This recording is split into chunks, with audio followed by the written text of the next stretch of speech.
Strange lights in the night sky. Mysterious crafts hovering over the countryside. Even reports of UFOs over America's Capitol building. The inexplicable sightings have been happening for decades. This is not a drill. It's real. Find out what the world's governments will do when UFOs arrive.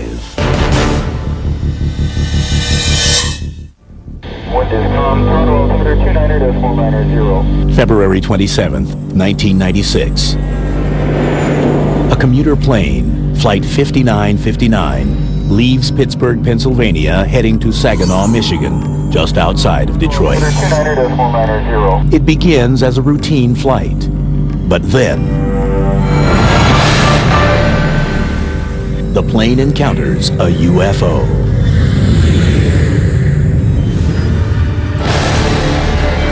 That is so 59, that's affirmative. It's a light that it goes dim and it gets bright.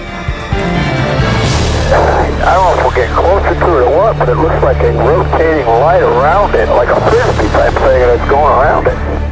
On the ground, air traffic controllers scan their radar screens. Air Shuttle 5959, that's a negative, sir. I don't have anything out in front of you at 12 to 1 o'clock. But the pilot of a nearby plane also chimes in. We can see a clear, relatively solid cloud deck below us, and this is definitely a distinct whitish, it's looking a little red and greenish light sort of pulsating, and it is consonant. It's not a beacon.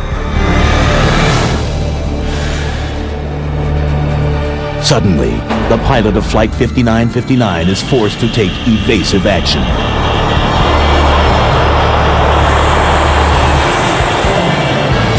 Keep advised, we're descending to 4,000 feet right now, and as we descended through 10,000 feet, that object is above us right now. It is not on the ground. It's about 10,000 feet. Okay, sir, we're checking on it right now. I still don't have anything out in front of you at all. I'll tell you what, that is weird if you're sitting there pulsating. This ordeal lasts nearly 20 minutes. Then, the strange object simply disappears. No passengers or crew are injured in this encounter. And the airlines involved, following industry practice, will offer no comment on the incident. According to the National Aviation Reporting Center on Anomalous Phenomena, Flight 5959's encounter was just one of over 100 such incidents involving American aircraft in 1996.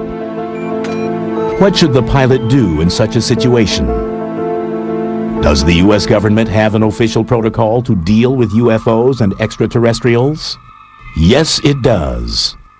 And it's outlined in the Joint Army-Navy-Air Force publication number 146. Also known as JANAPS, this 32-page document was written in 1950 during the Cold War and outlines detailed protocol for encounters with unidentified flying objects. Joint Army-Navy Committee realized that America was vulnerable to enemy attack from the air and from space. And so the Joint Chiefs decided to institute an observer corps that was made up not only of military observers but civilian observers in the cockpits of civilian aircraft. So they required, with this official regulation, that commercial crews should report instantly, using radio means, anything that they couldn't identify. And it was defined very broadly, but one of the categories was UFO, unidentified flying objects. While commercial pilots are not required to read JANAP 146, FAA regulations do mandate that the document be kept at all air traffic control facilities. Reports filed under the JANAP 146 rules are called SIRVIs, or Communications Instruction for Reporting Vital Intelligence Sightings. The regulations cover both instantaneous radio communications and after-incident reports. They say what to report, which includes UFOs. They say how to report them, and they say what to include in your report, including size, shape, speed, and so on. JANAP 146, Subpart 3B, defines how to render size comparisons and provides lists of adjectives to be used. Head of a pin, a pea, a dime, up to baseball, grapefruit, and basketball. Part 104 reads, every effort should be made to substantiate sightings by taking as many pictures as possible. They're clear, concise, to the point, and still current. When it was revised in 1977, UFOs was still in there, still to be reported, and still to this day. And as publicly available FAA recordings show, these encounters do still continue. Visibility 25 miles. According to the regulations, pilots must explain exactly what they see, even when what they see defies explanation. My view of pilots is that they're very high credibility witnesses. They're calm, cool, and collected. They know what they're doing. They're not given to foolishness and hysteria. And that I would listen very carefully to something that a pilot told me. It was pretty eerie looking. First time in 15 years I've ever seen anything like it. May 26, 1995. 35,000 feet above New Mexico. The captain of Flight 564 radios FAA control with reports of a large cigar-shaped silhouette with 8 evenly spaced lights appearing just off his wingtip. Yeah, off to our 3 o'clock. Get some strokes out there. Can you tell us what it is? I'll tell you what, that's some, right now, I don't know what it is right now. There is a restricted area that's used by the military out there in the daytime. Yeah, it's pretty odd. Hold on, let me see if anybody else knows about it. Though not required to by JANAP 146, the air traffic controller contacts the U.S. Air Force to check for any unusual aerial activity. No, we haven't heard nothing about it. Okay. Guy at 39,000 says he sees something at 30,000 that the length is unbelievable and it has a strobe on it. This is not good. What does that mean? I don't know. It's a UFO, so it's no Roswell crap again. The pilot of Flight 564 loses sight of the UFO. But the controller makes further inquiries, contacting NORAD, the North American Aerospace Command. We don't have anything going on over that I know of. This guy definitely saw it run all the way down the side of the airplane. It's right out of the X-Files. I mean, it's a definite UFO or something like that. Y'all are serious about this? Yeah. How long did he think it was? He said he was 300 to 400 foot long. Holy smoke. Headquartered deep beneath Cheyenne Mountain in Colorado, NORAD tracks all airborne objects in the skies over the U.S. and Canada. It is also the official ultimate destination for the survey's reports that pilots must file when they've encountered a UFO. And though the regulation makes no specific reference to what exactly NORAD will do with these documents, JANAP 146 does say, every attempt will be made to verify the authenticity of survey's reports. Where possible, authentication will be required. But NORAD is a super-secretive agency, and efforts to discover what it does with the survey's reports are often frustrated. NORAD is not subject to the Freedom of Information Act, and they completely 100% deny any existence of UFO records. In fact, in one letter, NORAD tried to tell me they didn't even know what JANAP 146 was. And in JANAP 146, in black and white, says NORAD as the retrieval agency for these UFO reports. The other thing about JANAP 146 has to do with penalties that you would incur if you were to report this through non-official channels. These penalties were severe. They included imprisonment and I think a $10,000 fine. Mighty big incentive to keep your mouth shut. And many believe there are also other forces that limit pilots from making any reports of UFOs. I think there's tremendous pressure just in society in general that discourages people from bringing up things that are considered paranormal, UFOs, flying saucers being one of them. This breeds secrecy. Secrecy breeds distrust. That generates more pressure in this terrible, kind of cycle. To many researchers in the field, this silence is likely a result of what seems to be the primary goal of U.S. government policy on UFOs: secrecy. It seems clear from a lot of the government discussions of the problem of contact that they wouldn't make this known to the public if it happened. The general attitude of the government about not only about UFOs but many other things is just to play it safe and not tell the public what's going on. But many outside the government are increasingly certain that to play it safe, we need a detailed plan to deal with the UFO potential. When we return, if a fake radio broadcast can set off a panic, just imagine what a real alien invasion would do. May 30th, 1995, Nellis Air Force Base, Nevada. August 24th, 1990. Greifswald, Germany. July 6th, 1995. Tirana, Albania. Many researchers believe that with the increasing number of UFO sightings, it is just a matter of time before an irrefutable alien encounter happens. In that case, what plans do we have for dealing with them? What if the aliens are hostile, intent on conquering us? How will people react? A dress rehearsal for just such a scenario took place in 1938 during a radio broadcast to the eastern United States. Ladies and gentlemen, I have a grave announcement to make. Incredible as it may seem, those strange beings who landed in the Jersey farmlands tonight are the vanguard of an invading army from the planet Mars. War of the Worlds was a science fiction story written in the 1890s and broadcast by Orson Welles on his Mercury Theater of the Air. The battle which took place tonight at Grover Mills has ended in one of the most startling defeats ever suffered by an army in modern times. But it was a very powerful broadcast, and it led to attacks on the radio station and things like that. 7,000 men armed with rifles and machine guns pitted against the single fighting machine of the invaders from Mars. Many people did not realize that they were listening to a radio play, became panicked by what they heard. The broadcast ignited hysteria. Switchboards up and down the East Coast were overloaded with frightened callers.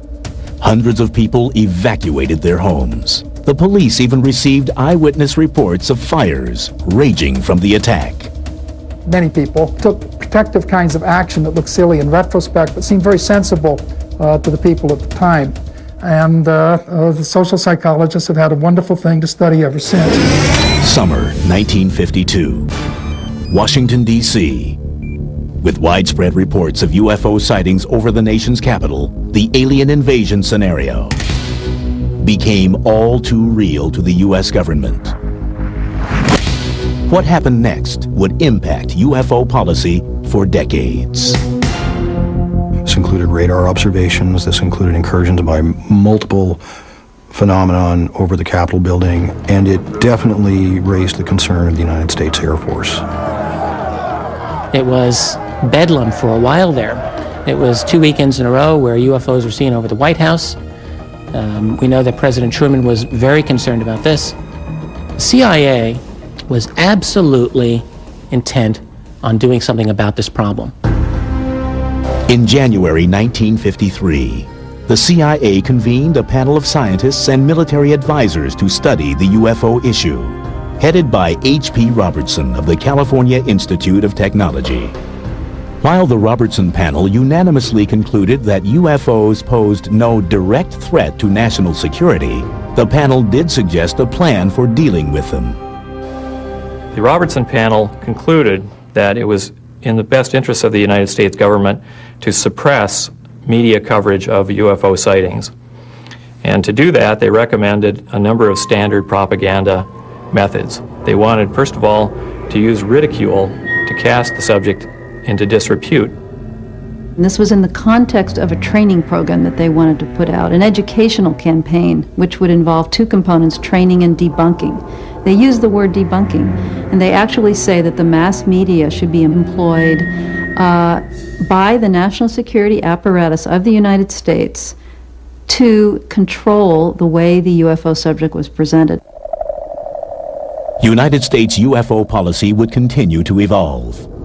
Evidence of this would be found in a report hidden in top-secret files of the Federal Archives for more than 30 years.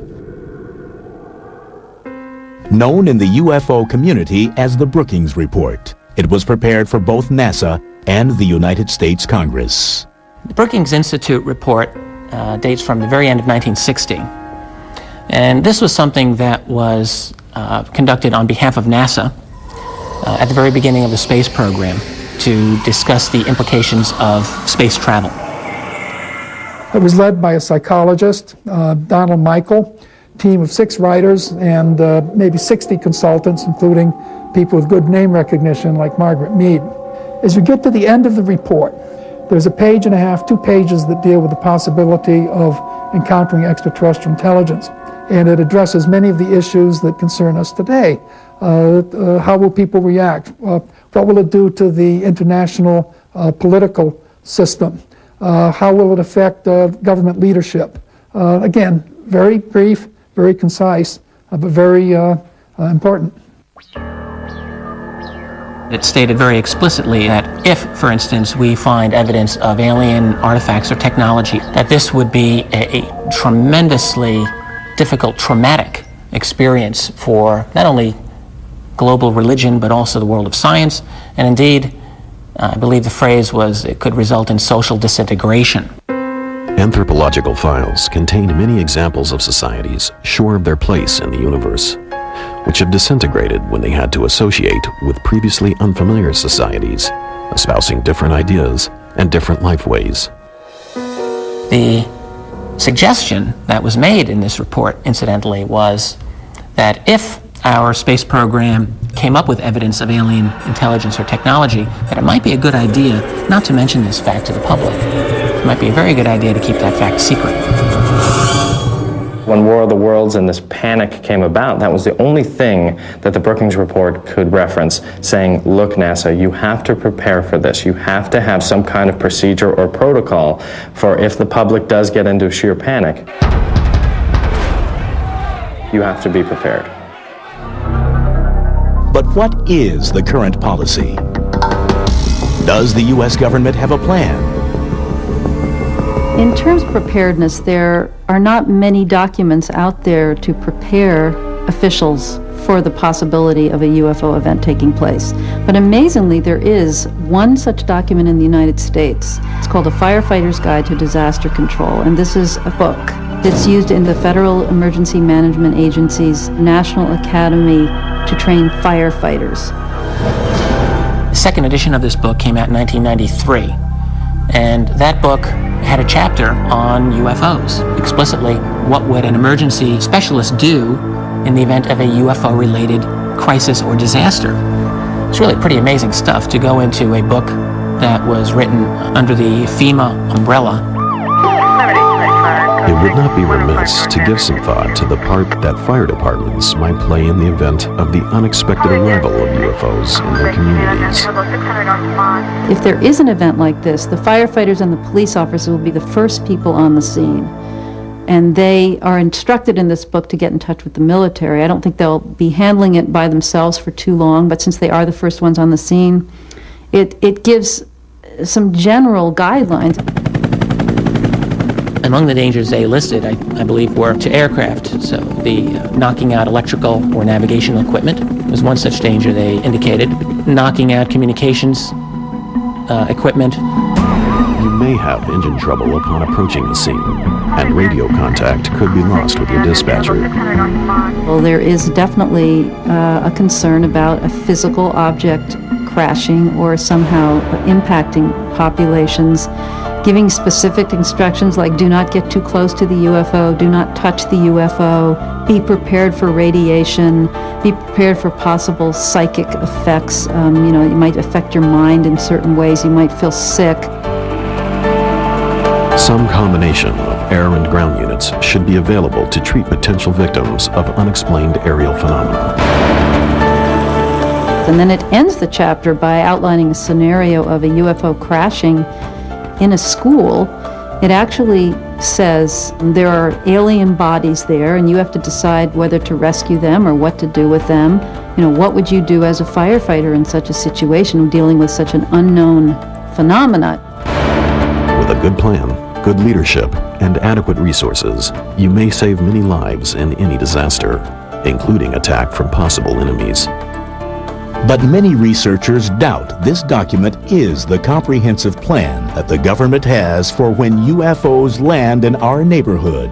There really aren't that many recommendations on what one would do. Well, the main thing that they say is if you have firearms, don't shoot at the vehicle. All right, well, I think that's probably good, very good advice. But beyond that, there's really not an awful lot that they recommend. It is the one document, I think, in the United States that we know about that indicates a concern that our officials be prepared for such an event taking place.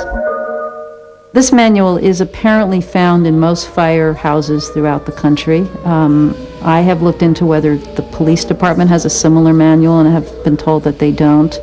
The military has no manuals that we know of like this. I'm sure that they do that are not made public. Is there more than what is being made public? Surprisingly, other governments have contingency plans for ET's arrival. You also need to know that some governments are getting impatient with this. A perfect example is France. When we return, the French develop emergency procedures after strange lights descend on the neighboring country of Belgium.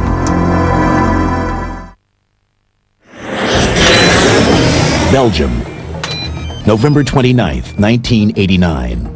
Policemen on patrol outside the city of Eupen see a mysterious triangular object with blinding lights hovering over a field. For the police officers, it is the beginning of a 3-hour journey tracking the UFO across the countryside. For Belgium, it is the beginning of a nearly 2-year-long wave of UFO sightings. The significant wave of sightings over Belgium in particular in 1989 and 1990 of triangular aircraft have yet to be identified to this day. On that first night, the police are swamped with telephone calls from 150 witnesses. Soon, sightings of the Eupen Triangle, as it comes to be called, are reported throughout the country. The UFO phenomena there results in an unprecedented level of cooperation between various government agencies and private UFO investigators. Some consider the actions taken in Belgium a model for developing a plan to deal with other UFO incidents. The Belgium Air Force quickly takes the lead in setting up a procedure for tracking this unidentified flying object.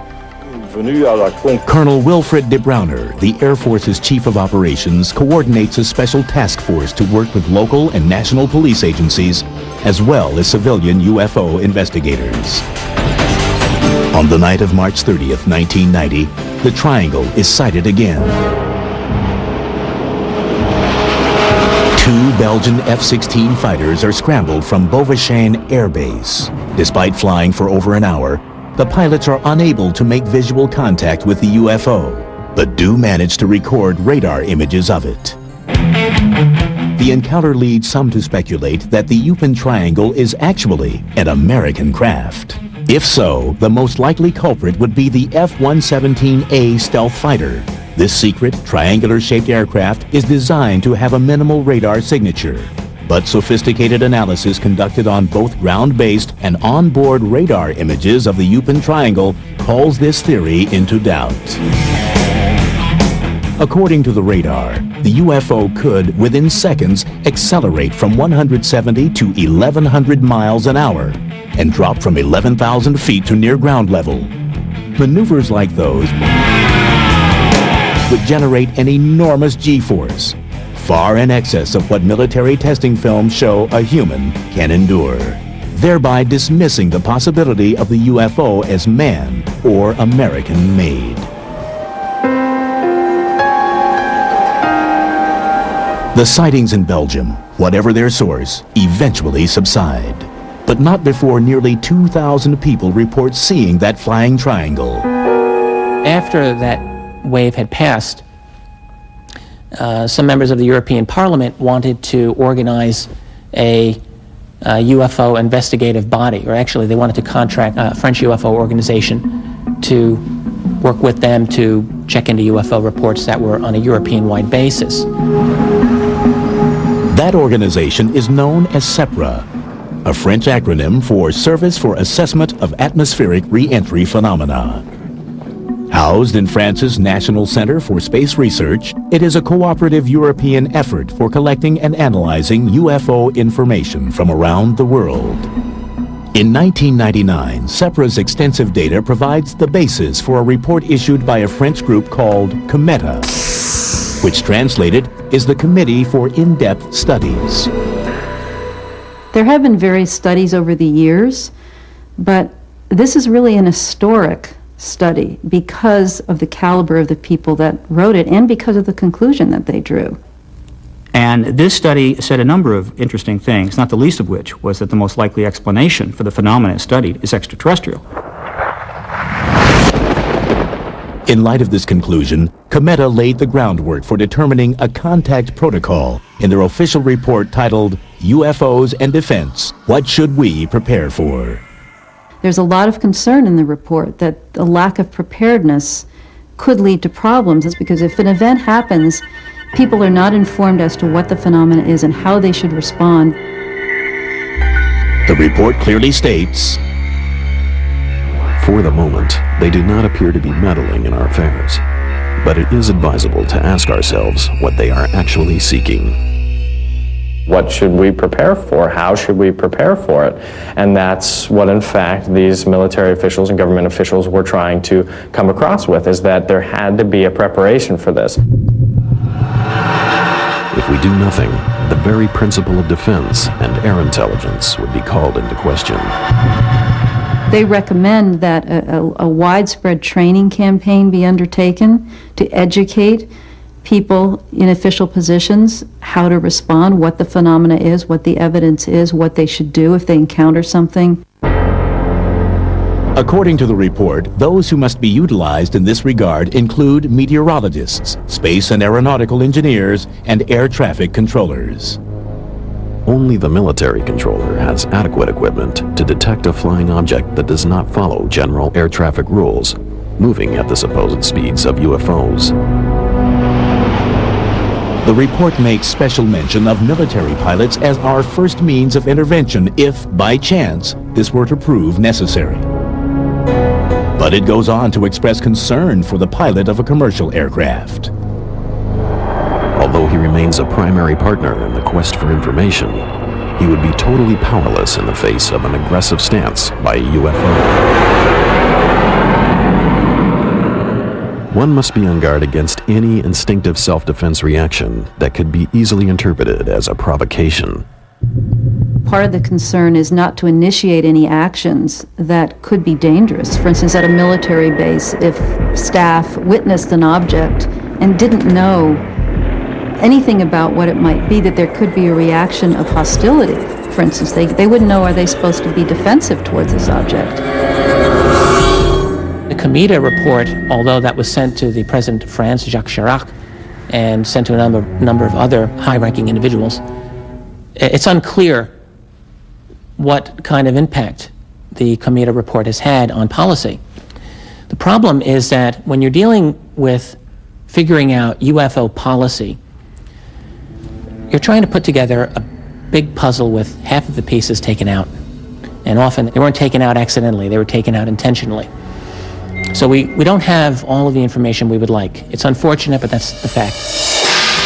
Coming up, as Cold War tensions rise, the UFO problem threatens to trigger Armageddon.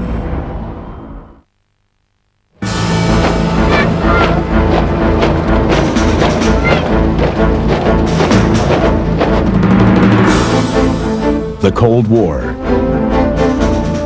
Across the U.S. and the Soviet Union, missile detection systems stand vigilant, tracking all incoming objects, ready to unleash an awesome counterstrike should the unthinkable ever happen.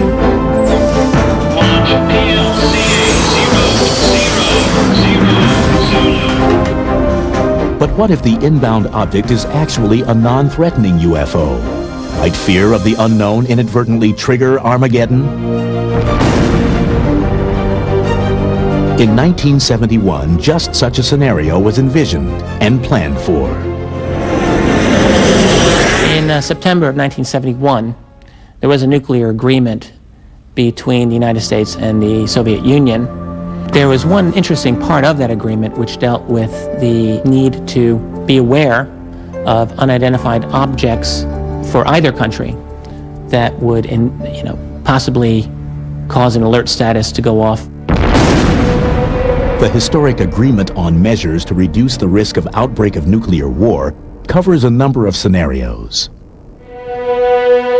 Article 3 of the agreement states, the parties undertake to notify each other immediately in the event of detection by missile warning systems of unidentified objects, if such occurrences could create a risk of outbreak of nuclear war between the two countries. But the meaning of unidentified object has raised interest in some quarters. Now, it is not necessarily the case that an unidentified object would mean a UFO in the sense that we understand that. However, I think it's undeniable that an unidentified object would very probably also refer to true UFOs. But of course, you have to remember, all of these documents, whenever we're dealing with UFOs, they're so carefully worded that, nothing explicit really is said. Article 6 of the agreement details the notification procedure for these incidents. For transmission of urgent information, the parties shall make primary use of the direct communications link between the governments of the United States of America and the Union of Soviet Socialist Republics. But to use the direct communications link, the information first has to get to the highest levels of the U.S. government. And a protocol for making that happen also exists. Air Force Manual 10-206, most recently updated in June 2001, gives the primary reporting instructions for that branch of the military, which mans the country's missile detection system. Compliance with these reporting instructions is mandatory. Chapter 3 details operational status reports, referred to as OPREP 3. The highest priority in the OPREP 3 structure is given to reports denoted by the flag words Pinnacle Nuke Flash, indicating events which risk the outbreak of nuclear war. According to these instructions, included in these events is detection of unidentified objects by a missile warning system that appears threatening and could create a risk of nuclear war. These reports, both immediate voice reports and follow-up written ones, go to the Air Force Operations Center in the Pentagon, Strategic Command, NORAD, and the Chairman of the Joint Chiefs of Staff. Rapid reporting is imperative. Do not delay an initial report for lack of information.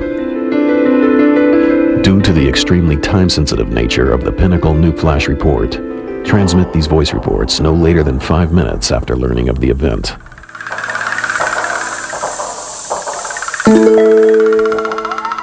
Though this Air Force protocol uses the term unidentified object, as did the U.S.-USSR agreement, many researchers have little doubt of its true intent.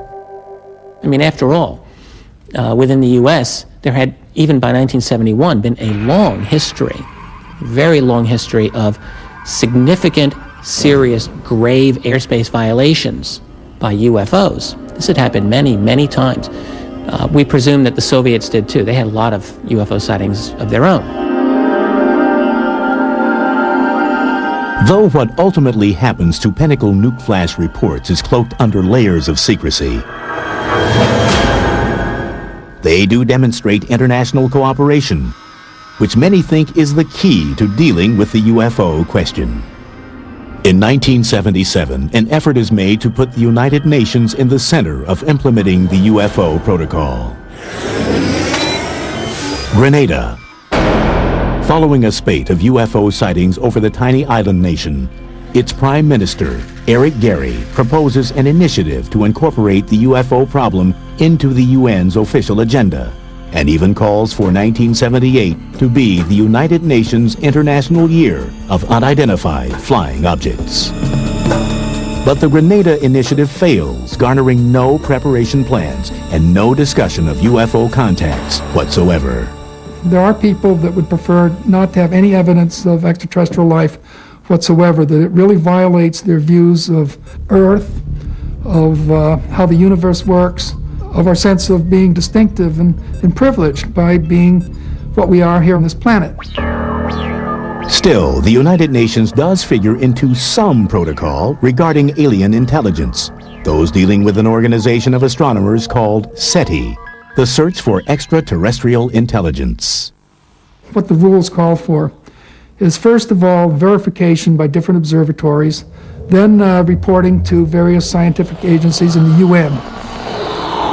Because the idea is that this discovery will be made, for all humankind. Coming up, a law authorizing the government to lock up people who have been extraterrestrially exposed.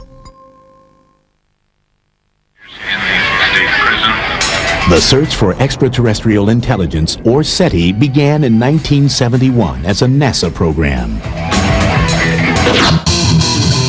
It primarily uses radio telescopes located around the globe, pointed towards small sections of space to listen for anomalous signals sent by natural or extraterrestrial sources. SETI's kind of a fun program. Astronomers have told me that the odds aren't real high that we'll find anything out there, but I think it's a good idea. If we listen, we might hear something. If we don't listen, we definitely won't hear anything.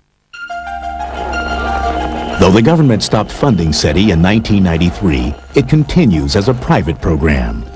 And should the search for extraterrestrial intelligence be successful and contact made, there is a plan for what to do.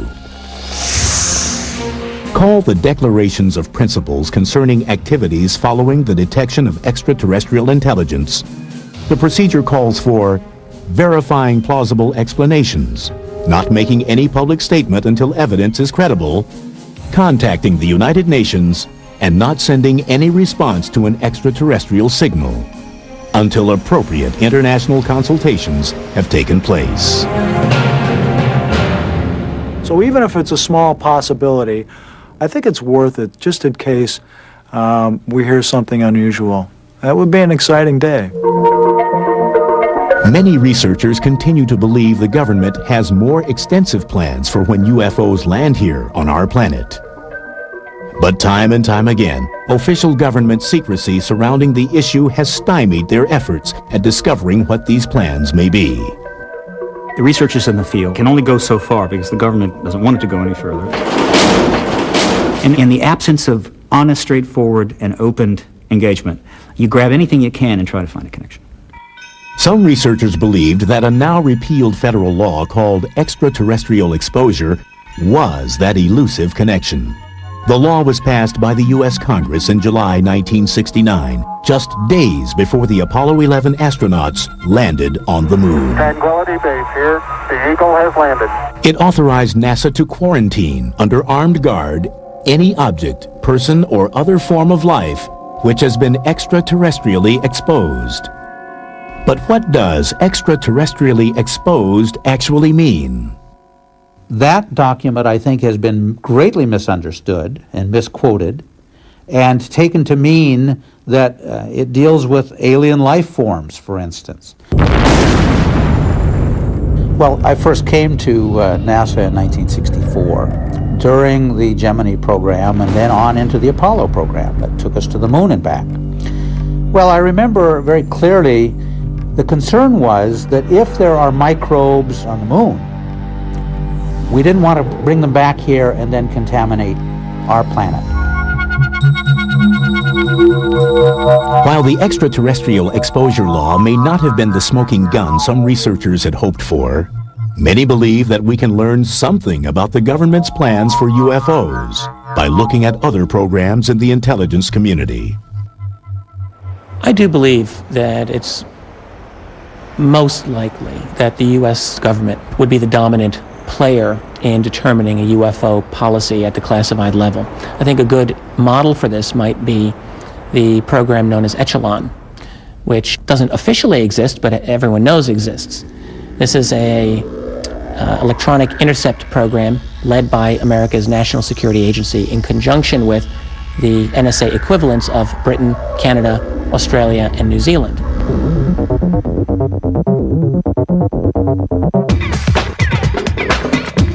Echelon has been called the most powerful intelligence-gathering organization in the world.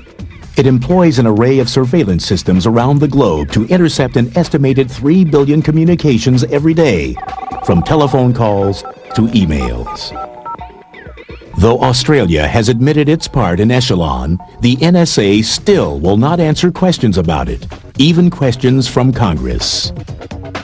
Just as Echelon is a global program that is of very, very high levels of secrecy and importance and classification, so too I think it's likely that the UFO phenomenon has a similar kind of international organization that is in all likelihood dominated by American players. Meanwhile, the UFO question will not go away. For every unexplained flash of light in the sky, for every unidentified flying object, a new chapter is written. And for those whose jobs put them on the front lines, it's more than a passing curiosity. All right, so we're just a couple real bright flashes of light. Anything that is sufficient to disturb or upset a pilot poses some risk to the aircraft, the passengers, and the cargo. And someone needs to look into it. Drill that starts from going counterclockwise, and the length is unbelievable. The government's documents certainly show that the government takes the subject seriously, that they're interested in it, and that they realize that it's real, regardless of what they say publicly. Given that, one would have to assume that they must have some concern about being prepared. There is far more information that the government holds on this subject than you can imagine, and I'm sure that it includes a whole regimen of protocols to deal with an ET-driven event. They're not going to publish that because, you see, that would be a little hard to explain in the context of their normal pronouncement that, what ET? I don't know. It's a UFO, so it's that Roswell crap again.